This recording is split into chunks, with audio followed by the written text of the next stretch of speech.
내용은 이렇습니다. 악마들의 마을이 있다. 이 마을 악마들의 임무는 이루고자 하는 사람들을 이루지 못하게 회방 놓는 일이다. 이 마을의 무수한 악마 중에서도 뻔질나게 인간 세계로 드나드는 단골 악마는 다음과 같다. 나태의 악마이다. 그는 처음에 작은 것부터 사람을 유혹한다. 오늘 일을 내일로 미루게 하는, 그리하여 100년, 1000년 살게 될 것처럼 늘 몸이 편하자는 대로 따르게 만든다. 다음은 관습의 악마이다. 대답하지 못하게 깨우침이 없이 어제 하듯 오늘을 살게 한다. 그리고 일상에 젖어서 디스코나 고스톱 같은 것에 중독되게 만든다. 다음은 선심의 악마이다. 한 일보다도 나타냄이 약간만 높은 것, 간혹 재수 좋다고 하게끔 공부한 것보다도 시험 점수가 약간 높고 복권도 500원짜리로 5,000원짜리가 간혹 맞게 한다. 그리하여 결국에는 행운만 쫓는 사람이게 한다. 다음은 교만의 악마이다. 쥐꼬리만한 알을 가지고 황소 머리만하게 드러내기 좋아하며 좋다고 하는 쪽만 좋아하고 안 된다고 충원하는 쪽은 절대로 싫어하게 한다. 다음은 망각의 악마이다. 지난날의 피 맺힌 한을 시간 속에 묻어버리며 오늘의 강한 결심 역시도 적당한 구실로 풀어지게 하여 결국에는 마음속에 뼈가 없는 사람이게 만든다. 다음은 애욕의 악마이다. 욕정이 불붙게 만들어서 모든 예지를 눈멀게 하고 온 몸과 마음을 그쪽에 빼앗기게 만들어버린다. 오늘도 이 악마들은 눈코뜰 사이도 없이 인간 세계를 향해 달려들고 있다. 당신은 지금 어느 악마를 맞이해 있는가? 이렇게 이제 글을 쓰고 있습니다. 그리스도인의 인생은 영적 전쟁입니다. 오늘도 우리는 눈에 보이지 아니하지만 여기서 이야기하는 나태의 악마, 관습의 악마, 선심의 악마, 교만의 악마, 망각의 악마, 애욕의 악마, 그 악마들과 끊임없이 싸우고 있는 중이지요. 보이지 않는 공중의 권세 잡은 자, 마귀와의 전쟁, 또 눈에 보이는 이 세상과의 전쟁, 끊임없이 우리는 그 전쟁 가운데 놓여져 있고요. 예수님께서는 우리의 삶이 이 전쟁 가운데 놓여 있다고 이렇게 표현하셨습니다. 요한복음 15장 19절인데요. 이렇게 말씀하셨습니다. 너희가 세상에 속하였으면 세상이 자기의 것을 사랑할 것이나 너희는 세상에 속한 자가 아니요 도리어 내가 너희를 세상에서 택하였기 때문에 세상이 너희를 미워하느니라. 세상은 끊임없이 우리를 미워합니다. 그러니까 우리가 이 세상에서 살아가는 모든 날 동안 우리는 어떨 수밖에 없겠습니까? 고통스럽고 어려울 수밖에 없습니다. 왜냐하면 세상은 끊임없이 우리를 고통스럽게 미워하기 때문에 고통스럽게 하는 것이죠. 끊임없는 전쟁 가운데 놓여 있는 것입니다. 우리의 삶은 끊임없이 흔들릴 수밖에 없습니다. 우리의 삶에는 고민과 고통과 어려움이 사라지지 않는다는 것이죠. 앞에서 이야기했던 나태와 관습과 선심과 교만과 망각과 애욕이 끊임없이 우리를 괴롭히고 있는 것입니다. 예수님을 믿기 때문에 세상에서 우리가 살아가는 삶은 더욱더 고통스럽습니다. 아무것도 하지 않아도 힘이 듭니다.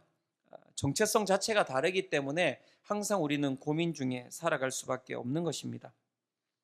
세상은 보이는 것을 추구하면서 살아가지만 우리는 보이지 않는 것을 추구하며 살아가기 때문에 훨씬 더 힘듭니다. 세상 사람들은 그래서 우리를 바라보면서 비효율적이다라고 이야기를 하고요. 비생산적이라고 이야기를 합니다. 그리고 아주 비과학적이다라고 이야기를 합니다. 우리는 이러한 세상에서 살아가는 어려움 가운데 이 전쟁 가운데서 벗어나기를 원하지만 그것은 불가한 일입니다. 우리의 삶에서 전쟁이 끝이 났다면 두 가지밖에 없습니다. 한 가지는 내가 이 세상에서의 삶이 끝이 난 것이고요. 한 가지는 이 세상이 종말을 맞이한 것입니다. 그 두 가지 외에는 절대 우리는 이 영적 전쟁에서 벗어날 수가 없는 것입니다. 그렇다면 우리가 여기서 살펴야 할 것이 있습니다. 그것은 무엇입니까? 없어지지 아니하는 이 세상에서의 영적 전쟁을 우리는 어떻게 해석해 나갈 것인가에 대해서 물어보셔야 됩니다. 이찬수 목사님께서 항상 이렇게 하셨던 말씀인 것 같습니다. 인생은 해석이다. 네. 어떻게 해석하느냐에 따라서 그 삶이 달라지는 것이죠. 우리에게 다가오는 이 전쟁을 우리가 어떻게 해석하느냐에 따라서 그 삶이 달라질 수가 있을 것입니다.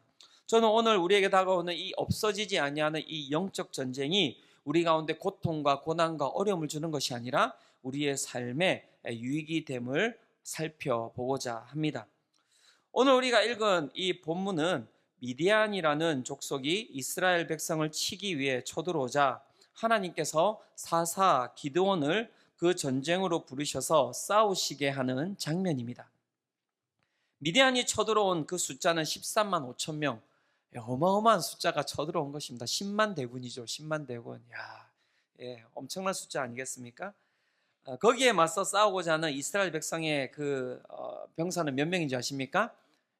3만 2천 명이에요. 3만 2천 명. 처음에 3만 2천 명부터 시작합니다. 3만 2천 명 대 13만 5천 명.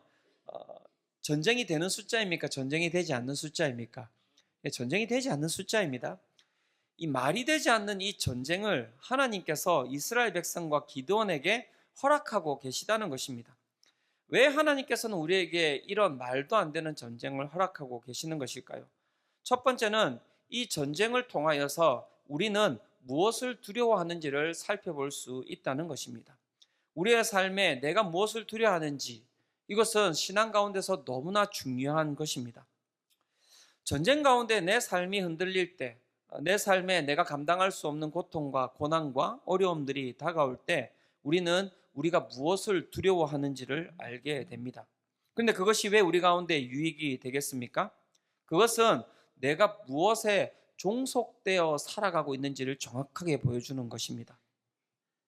두려움이라는 단어는 두려움의 대상에게 두려워하는 자가 종속된다는 것을 의미하는 것입니다. 종속된다는 것, 그것은 다른 말로 이야기하면 그 두려워하는 대상의 그 말과 그 가치관에 순종하며 살아가는 것을 의미하는 것입니다. 저희 집에 이제 딸이 하나 있고 아들이 있지 않습니까? 둘째가 이제 야구를 하고 있는데요. 예전에는 저를 이렇게 두려워했어요. 저를 두려워하고, 그래서 제가 하는 말에 대해서는 엄청 순종을 잘했습니다. 뭐 운동하는 것도 마찬가지고요. 뭐 이렇게 해라, 이렇게 하면은 네가 잘할 수 있다. 근데 이제 요즘 들어서는 제 말을 두려워하지 않습니다. 그런데 두려워하는 사람이 있습니다. 누구를 두려워하겠습니까? 네, 자기 이제 그 학교의 감독님을 두려워합니다. 그래서 또 감독님한테 이야기한다 이러면 거기에서 이제 꼼짝도 못 해요. 저희가 이제 협박할 수 있는 것은 이제 그거밖에 없습니다. 그게 무슨 말을 제가 하고자 하는 것이냐면, 그 두려워하는 사람, 그 두려워하는 사람의 그 말과 그 가치관에 우리는 종속되어서 그 사람의 말에 순종할 수밖에 없다라고 이야기를 하는 것이죠. 그리고 그것을 우리는 무엇이라고 이야기하냐면, 그것을 다른 말로 이제 경외라고 이야기를 합니다. 경외. 우리의 삶은 전쟁이라고 이야기를 드렸는데요. 그 전쟁 가운데 우리는 세상과 하나님과의 선택의 문제 가운데 항상 놓여 있습니다. 이 기로에 서 있을 때 우리는 내가 누구를 두려워하는지를 우리는 알게 된다는 것입니다. 오늘 본문 또한, 우리가 읽은 본문 또한 그것을 보여주고 있습니다. 사사기 7장 3절에 이렇게 이야기를 하고 있는데요. 같이 한번 읽어보도록 하겠습니다. 자, 시작.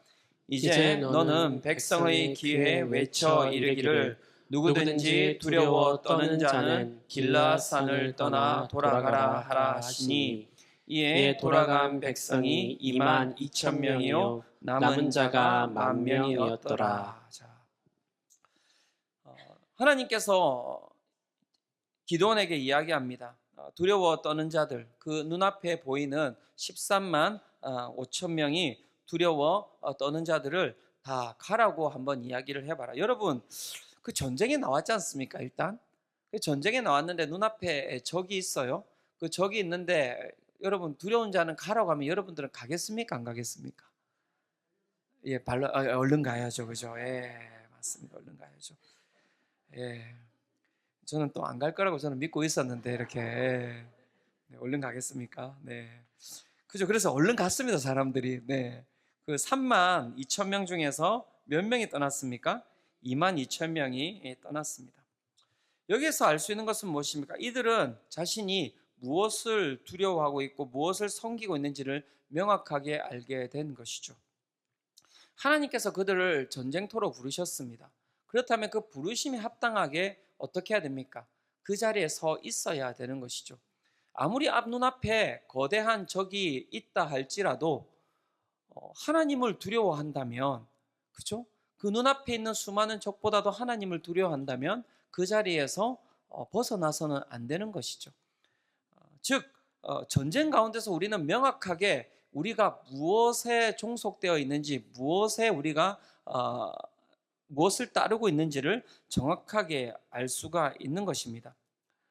떠난 자들도 자신들이 무엇을 섬기고 있는지를 정확하게 알 수 있는 것이고요. 또한 남은 자들도 마찬가지죠. 내가 무엇을 섬기고 있는지를 명확하게 알고 있는 것입니다. 이렇듯 우리의 삶에 도전이 생기면 우리는 그 가운데서 우리의 신앙이 어떠한지를 명확하게 알 수 있습니다. 그냥 평범한 삶에서는 우리가 모두가 다 같이 동일한 믿음을 가지고 있는 것처럼 보입니다. 다 하나님을 잘 믿고 있는 것처럼 보이지요. 하지만 삶의 풍파가 일어나고 삶의 바람이 불면 그 가운데 우리는 신앙의 실제를 보게 되는 것입니다. 신앙은 항상 거기에서부터 시작해야 됩니다. 항상 우리의 삶이 어디에 종속되어 있는지, 내 삶이 어떠한 말을 듣고 살아가고 있는지, 내가 어떠한 세계관 가운데서 내가 거하고 있는지를 잘 살펴보지 아니하면 우리는 착각 속에서 신앙생활을 할 수가 있는 것입니다. 항상 우리는 우리가 어떠한 것을 두려워하고 어떠한 것을 경외하고 있는지를 잘 살펴볼 필요가 있다고 이야기를 하고 있는 것이죠. 그래서 눈에 보이지 아니하시지만 우리의 삶에 실제하시는 하나님 앞으로 항상 나아가기 위하여서 몸부림치는 것이 필요합니다. 왜 그렇습니까? 하나님은 눈에 보이지 않으시니까요. 오늘 그래서 우리는 우리의 삶에 물어봐야 합니다. 오늘 나를 두렵게 하는 것은 무엇입니까? 나를 엎드리게 하는 것은 무엇입니까? 나를 잠 못 들게 하는 것은 무엇입니까? 주님 외에 다른 것에 두려움을 가지고 있는 것은 무엇입니까? 우리는 오늘 그것을 밝혀낼 필요가 있는 것이죠. 그래서 오늘 이 예배 가운데 기도하셔야 됩니다. 오늘 주님, 나는 무엇에 엎드리고 무엇에 순종하며 무엇을 경외하며 살아가고 있는지 깨달을 필요가 있다는 것이지요. 전쟁은 우리 가운데 그것을 보여줍니다. 우리의 삶의 고통과 우리의 삶의 아픔과 우리의 삶의 그 큰 바람들은 우리 가운데 우리가 어디에 지금 붙어 있는지, 무엇을 경외하는지를 보여주고 있는 것이죠. 그런 부분에 있어서 이것은 우리에게 참으로 큰 유익이 되는 것입니다. 두 번째, 전쟁이 유익이 된다고 하는데요. 그것은 우리 가운데 어떠한 유익을 주는 것입니까? 그것은 우리의 약함을 깨닫고 주님의 강함을 보게 하는 것이 바로 전쟁이 가져다 주는 유익이라고 할 수가 있습니다. 우리의 삶에 다가오는 전쟁을 우리가 항상 살펴보면요, 그 가운데 진리는 무엇이냐면 우리가 맞닥뜨리는 그 전쟁의 적은 항상 우리보다 강하다는 것입니다. 이스라엘 눈앞에 있는 미디안과 같이 거대한 13만 5천 명의 군사로 항상 우리를 위협하는 것이 우리의 삶의 전쟁이라고 할 수가 있는 것이죠. 하나님께서는 미디안 14만 5천 명을 두려워 떠는 자 2만 2천 명을 갖다가 돌려보내버렸습니다. 그리고 그것도 모자라서 하나님께서는 기드온에게 또 이렇게 이야기를 하고 계십니다. 사사기 7장 4절입니다. 같이 한번 읽어보도록 하겠습니다. 자, 시작. 여호와께서 또 기드온에게 이르시되 백성이 아직도 많으니 그들을 인도하여 물가로 내려가라. 거기서 내가 너를 위하여 그들을 시험하리라. 내가 누구를 가리켜 내게 이르기를 이 사람이 너와 함께 가리라 하면 그는 너와 함께 갈 것이요 내가 누구를 가리켜 내게 이르기를 이 사람은 너와 함께 가지 말 것이니라 하면 그를 가지 말 것이니라 하신지라. 네, 하나님께서 뭐라고 말씀하십니까? 10,000명이 남았는데 그 10,000명도 많다는 것입니다. 그러니까 막 진짜 여러분, 하나님은 무서우세요. 우리가 가지고 있는 생각과는 너무나 다르게 움직이시기 때문에 무섭습니다. 그리고 우리에게 요구하시는 것 자체가 우리의 생각과 우리의 스케일과는 너무나 다르게 말씀하시기 때문에 더 두려운 것 같습니다. 10,000명도 많다는 거예요. 13만 5천 명 가운을 싸우려면 10,000명이 13만 5천 명 대 13만 5천 명이 싸워도 이길까 말까인데 그 가운데 10,000명도 많다고 또 줄이라고 하는 것이죠. 우리가 가지고 있는 상식, 우리가 가지고 있는 경험, 우리가 가지고 있는 지식, 그 모든 것을 끌어와도 이것은 아주 비상식적이고 비효율적이고 비생산적인 방법입니다. 그래서 하나님께서는 몇 명까지를 줄이라고 하십니까? 사사기 7장 7절에 이렇게 이야기합니다. 여호와께서 기드온에게 이르시되 내가 이 물을 핥아 먹은 300명으로 너희를 구원하며 미디안을 내 손에 넘겨주리니 남은 백성은 각각 자기의 처소로 돌아갈 것이니라 하시니. 몇 명이라고요? 300명입니다. 300명. 300명이라고 하는 숫자를 가지고 13만 5천 명을 이길 수 있는 전략을 가지고 계신 분 혹시 여기 계십니까? 계시다면 그분은 제가 보기에는 이 국방부 장관으로 가셔야 됩니다. 아니면은 제가 보기에는 지금 우크라이나에서 그분을 부르실 것 같습니다. 아니면 뭐 이스라엘하고 지금 팔레스타인 전쟁 가운데서도 반드시 그분을 부를 것입니다. 300명으로 13만 5천 명을 이길 수 있는 전략이다. 이 어마어마한 것이거든요. 있습니까, 여러분? 어떻게 이길 수 있겠습니까? 그리고 이때는 무슨 다 재래식 무기죠. 뭐 지금은 뭐 여러 가지 무기들이 있다고 하지 뭐 핵폭탄도 있고 뭐 여러 가지 무기가 있지만 이때는 있어봤자 뭐 칼과 창과 뭐 그다음에 뭐 화살 이런 건데, 야, 300명이 제가 이렇게 300명하고 13만 5천 명하고 싸운다 했을 때 한 명이 몇 명을 죽여야 되는지 계산해 봤더니 한 명이 440명을 죽여야 되거든요. 한 명이 440명을 죽이면 1분당 한 명씩 죽인다고 하면은 몇 시간이 걸리냐면 7시간 20분 동안 계속 죽여야 돼요. 7시간 10분 동안.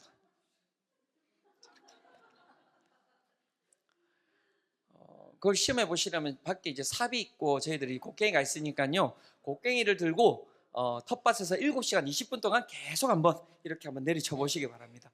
몇 시간 내리치실 수 있을 것 같습니까? 예. 20분? 우리 성도님들 체력 가지고는 20분도 힘드실걸요? 예. 이게 말이 안 되는 거예요. 그러니까 어떤 방법으로 해도 이 말이 안 되는 전쟁으로 하나님께서 우리를 몰고 가고 계시는 것이죠. 300명을 왜 하나님께서는 그러면은 두셨을까요? 왜 기드온에게 그 10,000명의 사람도 지금 부족해 죽겠는데 다 보내고 300명만 남겨두시는 것일까요? 그것은 무엇이냐면 하나님께서는 우리를 무기력함으로 이끌고 가신다는 것입니다. 이걸 기억하셔야 돼요. 왜 하나님께서 나를 더 이렇게 점점 더 힘든 곳으로 나를 이끌어가지? 점점 더 내 삶을 왜 내가 통제할 수 없는 것으로 이끌어가지? 그게 하나님의 방법이세요. 절벽과 같은 곳으로 밀어 넣으십니다. 아무것도 우리가 통제할 수 없는 곳으로 우리를 인도하십니다. 세상이 보기에 너무나 불쌍하고요. 세상이 보기에 너무나 초라하고요. 세상이 보기에는 나는 저 길로 절대 가면 안 되겠다라고 생각할 그 길로 하나님께서 밀어 놓으신다는 것입니다. 두렵고 고통스럽고 아무것도 할 수 없는 상황으로 우리를 밀어 놓으시는 것이죠. 그렇다면 그 가운데서 믿음을 가지고 있는 사람이 결국 할 수 있는 것은 무엇입니까, 여러분? 무엇입니까? 무엇을 할 수밖에 없습니까? 할 수 있는 것은 한 가지밖에 없습니다. 하나님을 붙들 수밖에 없어요. 하나님을 붙들 수밖에 없는 길로 하나님께서는 인도하시죠. 그런데 여러분 성경을 보시면은 그 성경의 창세기부터 요한계시록까지 하나님의 모든 백성들의 삶에 하나님께서 역사하실 때 그 삶을 살펴보시면 하나님께서는 다 이런 방법을 사용하신다는 것입니다.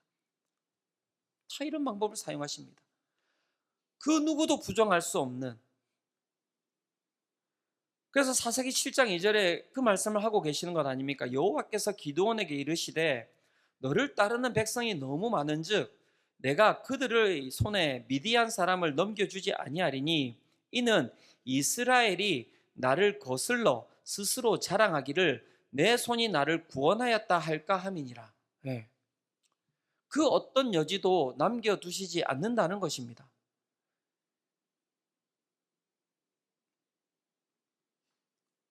제가 이제 항상 이렇게 많은 개척한 지 얼마 안 돼서 예화가 이런 거밖에 없습니다. 네.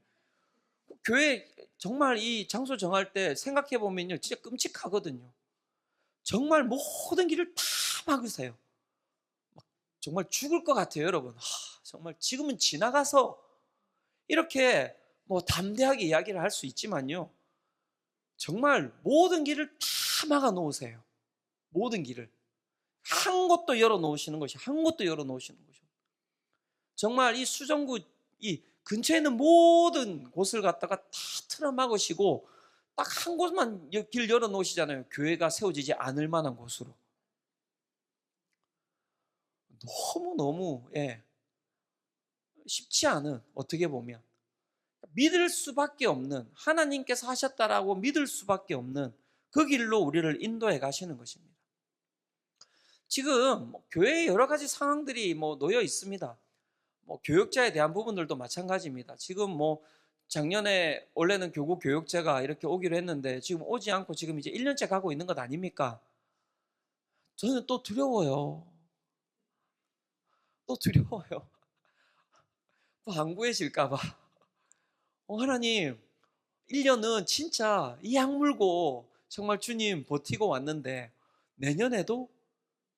그런데 어떡하죠? 내년에도 또 너 좀 더 나를 더 바라봐야 되겠는데 이렇게 하고 내년에도 똑같이 가면 어떡하죠? 네. 가야죠. 맞습니다. 가야죠. 어떡하겠습니까? 그죠? 네. 그죠?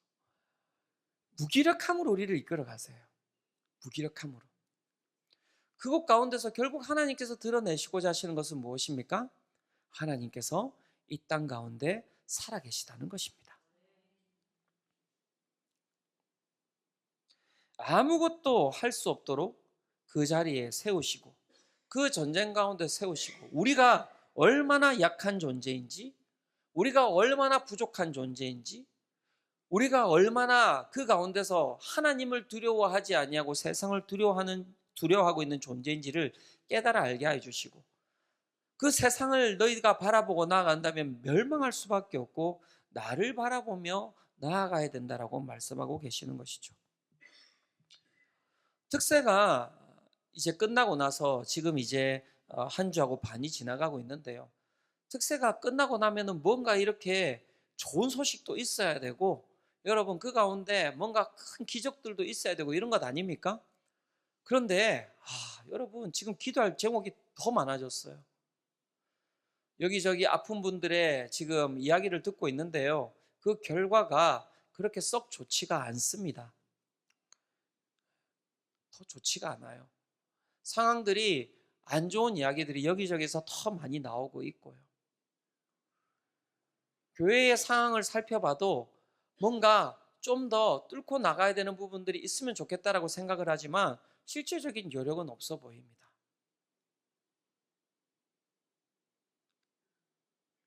여기에서 그럼 우리가 해야 되는 것은 무엇일까요? 하나님께서는 왜 더 큰 우리가 그 가운데 간절함과 기도 가운데 하나님 앞에 거했지만 그 상황 가운데서 우리를 해방시키지 아니하시고 왜 더 큰 어려움으로 우리를 이끌고 가시는 것일까요? 그것은 우리 가운데 믿음을 요구하기 때문입니다. 사랑하는 성도 여러분, 하나님을 믿으시기를 축원합니다. 히브리서 11장 6절에는 그래서 이렇게 말씀하고 있습니다. 믿음이 없이는 하나님을 기쁘시게 하지 못하나니 하나님께 나아가는 자는 반드시 그가 계신 곳과 또한 그가 자기를 찾는 자들에게 상 주시는 이심을 믿어야 할지니라. 믿음으로 나아가야 하는 것입니다. 그리고 시편 34편 9절은 이렇게 이야기하고 있습니다. 너희 성도들아 여호와를 경외하라. 그를 경외하는 자에게는 부족함이 없도다. 또한 시편 31편 19절에는 이렇게 말씀이 이야기하고 있습니다. 주를 두려워하는 자를 위하여 쌓아두신 은혜, 곧 주께 피하는 자를 위하여 인생 앞에 베푸신 은혜가 어찌 그리 큰지요. 믿음으로 나아가는 자, 하나님을 경외하며 나아가는 자, 하나님을 두려워하는 자, 그들에게 하나님이 주시고자 하시는 것이 있다라고 말씀은 이야기하고 있는 것이죠. 사랑하는 성도 여러분, 전쟁은 우리의 삶을 흔들어 놓고 끝나는 것으로 마무리되는 것이 아닙니다. 우리의 삶에 전쟁이 다가올 때 우리는 그 가운데서 우리의 연약함을 깨달아 아는 것이고요.